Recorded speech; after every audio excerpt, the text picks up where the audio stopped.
So the first week's theme is nature. As you can see, I've got some lovely plants surrounding me. Always good to connect with nature. And I can't think of a better environment to help us slow down the pace and intensity of life, particularly at the moment.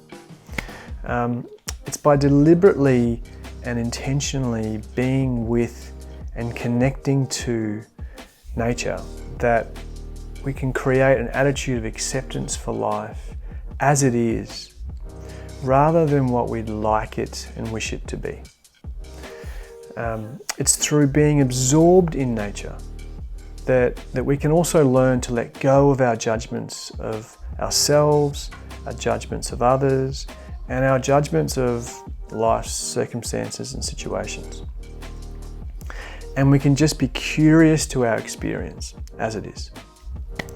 So what I'm describing is a concept that some of you may be familiar with, and it's called mindfulness.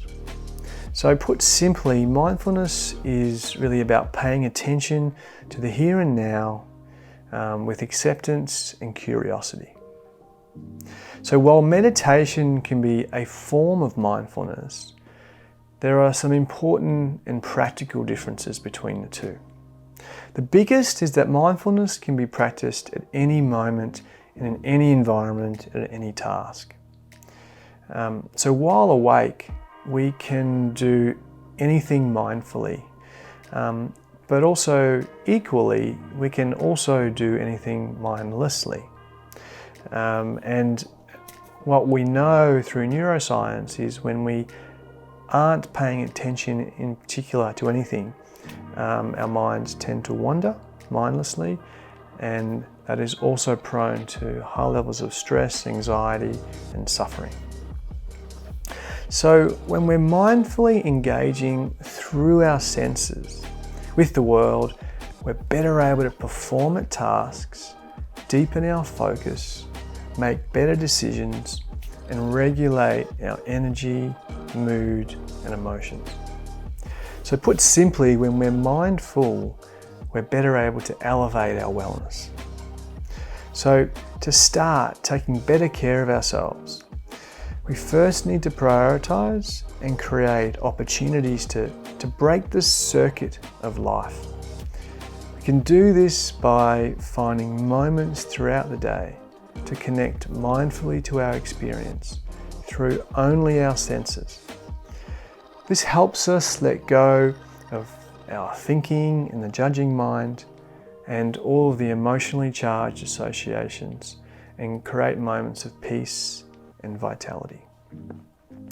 So I'd invite you to perhaps choose an environment where you feel most connected with nature.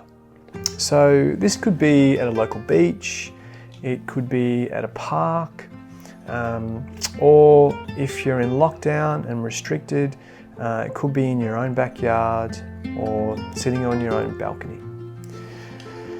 Find space in your day to place yourself there while you deliberately and intentionally direct your focus to noticing what you can smell, hear, see, and also feel through your body's connections. So while you do this, if your mind is anything like mine, it's likely to wander to another thought, another sensation, another memory, or another experience. This is what minds do, particularly as they're well trained from countless experiences of being bombarded with distractions and highly stimulating content. So just gently acknowledge that this has happened, that your mind wandered, acknowledge where it's wandered to, and kindly and gently return your attention back to just noticing the rich, natural environment through your senses you have intentionally put yourself in this present moment. So try and keep this up for 1 to 2 minutes if you can. And what you might find is the more practice you do like this, the deeper level of mindful focus you'll achieve, but also the less disruptions and interruptions you'll have to your practice. So while this activity is essentially very simple, it's also really challenging, particularly to prioritize and let go of everything else that we're taught matters more. So I invite you on your journey of unlearning that to take a risk and try this out regularly over the coming days and make up your own assessment. Is this practice 1 or 2 minutes per part of the day contributing to elevating your wellness or not? And so perhaps this is an experiment, and I invite you all to give it a crack. Enjoy.